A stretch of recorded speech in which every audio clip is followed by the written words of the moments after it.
Hello Year 9 and welcome to our final English lesson of the year.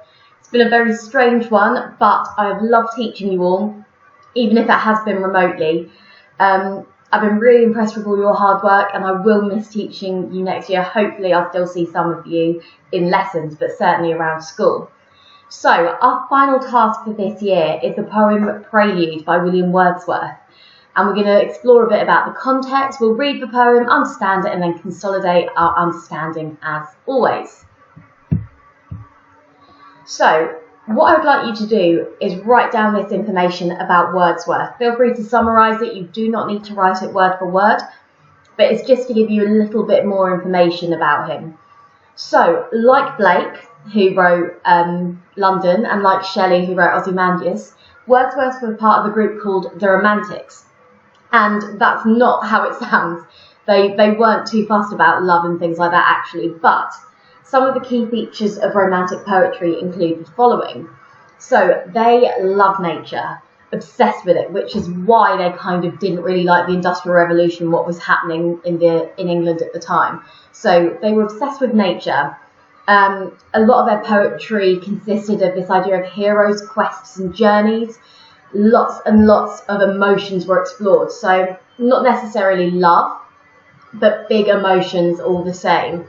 They spent a lot of time reflecting on the past, individualism, the imagination, identity, and often there is a crisis of your own feelings.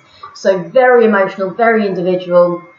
They often kind of disproved of governments and things like that, anyone that tried to tell you what to do.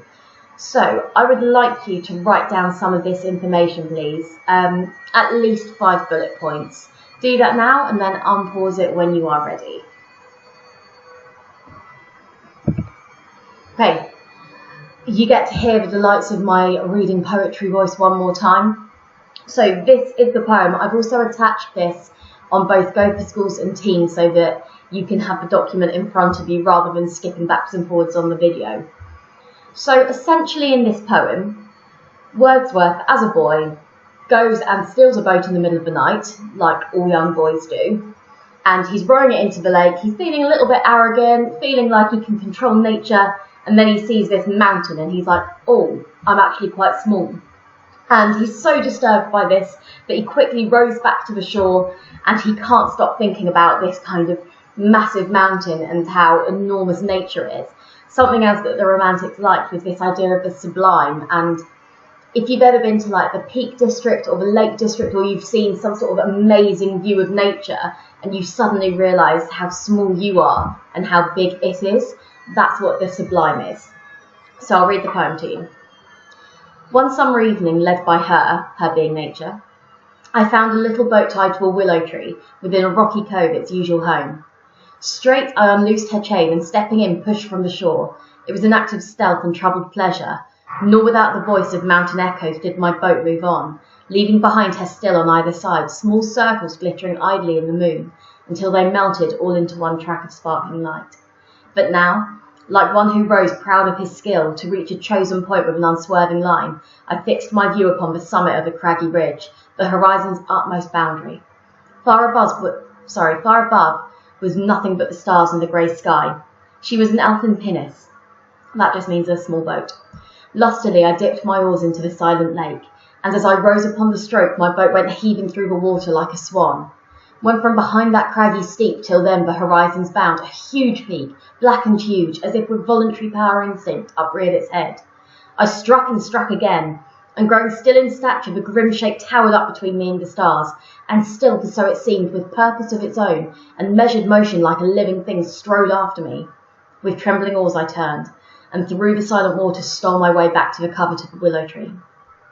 There, in her mooring place, I left my bark, another word for boat, and through the meadows homeward went, in grave and serious mood. But after I'd seen that spectacle, for many days, my brain worked with a dim and undetermined sense of unknown modes of being. Over my thoughts there hung a darkness, call it solitude or blank desertion. No familiar shapes remained, no pleasant images of trees, of sea or sky, no colours of green fields, but huge and mighty forms that do not live like living men, moved slowly through the mind by day and were a trouble to my dreams. So it all sounds very complicated, but effectively, he steals a boat, rows into the middle of a lake, gets freaked out by a mountain, comes home and can't stop thinking about it. He's just overwhelmed by nature. So although it looks quite challenging and it's obviously quite long, that's essentially the poem. It's quite an easy one to understand. So in order to help you understand it further, I would like you to do one of the following tasks. You can either A, storyboard the poem and do some beautiful artwork, or at least copy and paste some pictures from the internet. I've written out some little sentences for you, but you can always adapt it.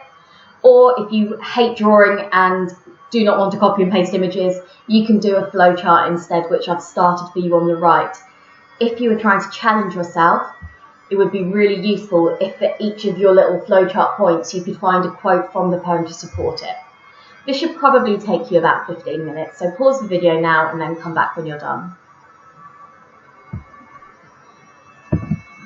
Okay, so just some questions to consolidate your understanding a little bit further.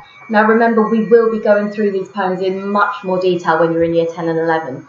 This is just to get you starting to think about poetry and the sort of things that we'll be exploring when we look at poetry. So remember, this cluster is called Power and Conflict, and I suppose this poem is about the power of nature and an internal conflict. It's autobiographical. So, questions. In your opinion, is the poem more about nature or man? And this is up to you. I'm just interested to see what you think. What do you think the focus is? Who do you think, or what do you think, has the most presence in the poem? Secondly, the Prelude is based on a real memory from Wordsworth's childhood. In fact, this is just an extract. So the whole poem is like, I think it's something stupid like 30 pages long. You have to look it up. But this didn't even get published till after his death. So it was a lifetime's worth of work, all based on his life. So he often explores how memories have affected people. And I'd like you to think about how this memory of him as a boy stealing a boat has affected him. What did he realise? What did he think? What sort of feelings did he experience whilst he was there? Equally, if you can hear some intense noise in the background, that's my washing machine. Try to ignore it. Alright, thirdly, do you feel sympathetic for the speaker by the end of the poem?